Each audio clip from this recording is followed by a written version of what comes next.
بسم اللہ الرحمن الرحیم۔ شروع اللہ کے نام سے جو بڑا مہربان اور نہایت رحم کرنے والا ہے۔ سب طرح کی تعریف اللہ کے لیے ہیں جو بڑی شان والا اور تعریف کے لائق ہے۔ پیغمبر حضرت محمد صلی اللہ علیہ وسلم ربیع الاول مہینے کی 12 تاریخ 571 عیسوی میں سعودی عرب کے مکہ میں پیدا ہوئے۔ آپ کے والد کا نام عبداللہ بن عبد المطلب اور ماں کا نام بی بی آمنہ تھا۔ آپ بچپن سے ہی اللہ کی عبادت میں مصروف رہتے تھے۔ آپ پر ہی مقدس کتاب قرآن اتاری گئی۔ 40 سال کی عمر میں آپ کو اللہ کی اور سے ایک پیغام حاصل ہوا جس میں اللہ نے آپ کو کہا کہ دنیا میں ہو رہی برائیوں کو مٹاؤ، لوگوں کو سمجھاؤ، ان کو گمراہی سے بچاؤ۔ آپ نے اللہ کے اس حکم کو قبول کیا اور اس پر کھرا اترنے کا وعدہ کیا، تبھی سے انہیں نبوت حاصل ہوئی۔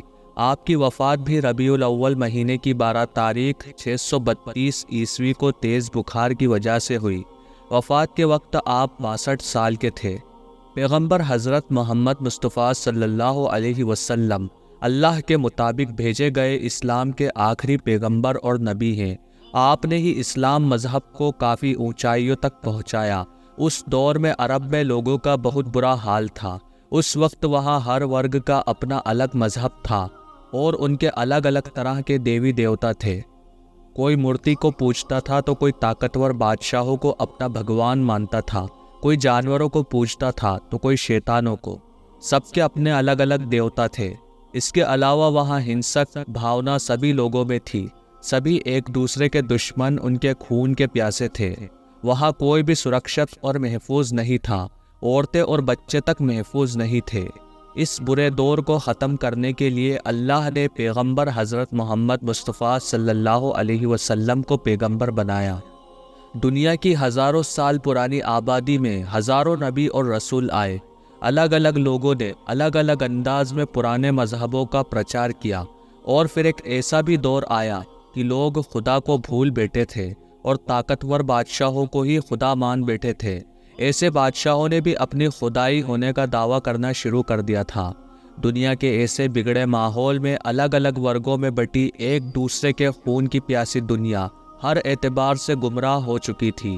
ایسے وقت میں انسانیت کی رہنمائی کے لیے پیغمبر اعظم، تاجدار کائنات، محبوب پروردگار حضرت محمد مصطفیٰ صلی اللہ علیہ وسلم انسانیت کی رہنمائی کے لیے دنیا میں تشریف لائے۔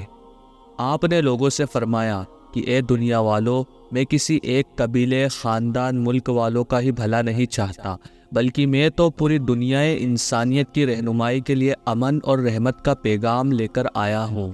میرے رب نے مجھے پوری انسانی برادری کی ہدایت کے لیے بھیجا ہے۔ میں تمہیں انسانیت کا بھولا سبق یاد دلانے آیا ہوں۔ میں تمہیں اخلاق اور حکمت کی تعلیم دینے آیا ہوں۔ آپ نے جو کچھ اس وقت فرمایا اس پر عمل کر کے دکھایا۔ آپ نے سب کو انسانیت کی رسی میں پرونا چاہا، ایک دوسرے کو ایک دوسرے کا بھائی بنا کر محبت اور بھائی چارگی کے رشتے میں باندھنا چاہا۔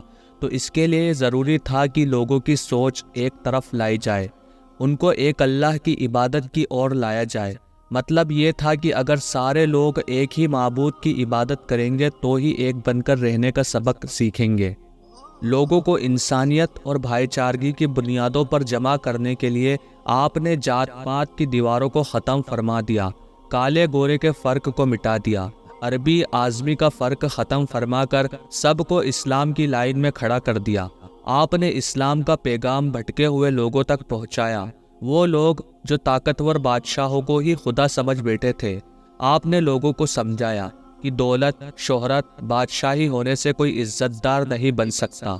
انسان اپنی صلاحیت اور شوق کے مطابق روزی روٹی کے لیے جو پیشہ اپنانا چاہے اپنا سکتا ہے، کسی کے آگے جھکنے اور ظلم سہنے کی ضرورت نہیں ہے۔ انہوں نے لوگوں سے یہ بھی فرمایا کہ حلال کمائی کے لیے کسی کام کو چھوٹا نہ سمجھا جائے اور کسی بھی پیشے کی وجہ سے کسی کو بڑا یا چھوٹا نہ سمجھا جائے۔ ایسا سوچنا انسانیت اور اسلامی تعلیمات کے خلاف ہے۔ سب کو دینے والا سب کا پروردگار اللہ ہے۔ دنیا اور آخرت کی بادشاہی اللہ کے لیے ہے۔ اس کے علاوہ کوئی بادشاہ نہیں ہو سکتا جس کے سامنے تم جھکو اور سر جھکاؤ۔ اللہ جسے چاہے اپنے بندوں کی خدمت کے لیے حکومت، بادشاہت عطا فرما دے۔ آپ نے اس وقت ایسے تمام بادشاہ جو لوگوں پر ظلم کرتے آ رہے تھے انہیں اللہ کا خوف اور عذاب بتایا اور دنیاوی اور آخرت کی تباہی کا خوف بتایا۔ آپ نے غلاموں کو آزاد کرنے کی تاکید فرمائی اور غلاموں کو آزاد کرنے کو بہت بڑا ثواب قرار دیا۔ آپ کی ایسی ہی کوشش سے سینکڑوں غلام آزادی کی زندگی جینے لگے۔ بڑے بڑے بادشاہ جو خدا ہونے کا دعویٰ کر رہے تھے وہ ایک ہی اللہ کی عبادت میں لگ گئے اور پھر دھیرے دھیرے غلام خریدنے اور بیچنے کی رسم ختم ہو گئی۔ آپ نے دولت مند لوگوں سے فرمایا کہ اللہ نے تمہیں مال اور دولت سے نوازا ہے تو یاد رکھو کہ تمہیں اللہ کی اس امانت کا حق ادا کرنا ہے۔ تمہیں اس دولت کو اسی طریقے سے استعمال کرنا ہے جس کی اجازت اللہ نے تمہیں دے رکھی ہے۔ اگر تم دولت کا غلط استعمال کرو گے تو کنگال ہو جانے کے ساتھ ساتھ طرح طرح کے گناہ اور بیماریوں اور سزاؤں کے حقدار بھی بنو گے۔ اسی لیے اسلام میں مال جمع رکھنے کی نہیں بلکہ اس کا استعمال کرنے کی تاکید کی گئی ہے۔ مطلب صدقہ خیرات کرو، اپنے بچوں کی اچھے سے پرورش کرو، اپنا کاروبار بڑھاؤ، اللہ کی راہ میں اس کے ضرورت بندوں پر خرچ کرو، مال دبا کر نہ بیٹھ جاؤ۔ آپ کی وفات کے بعد پورے عرب میں لوگ ایمان لائے۔ آپ کی بدولت پورے عرب میں اسلام کا پرچم پھیلا جو آج پوری دنیا میں قائم ہے۔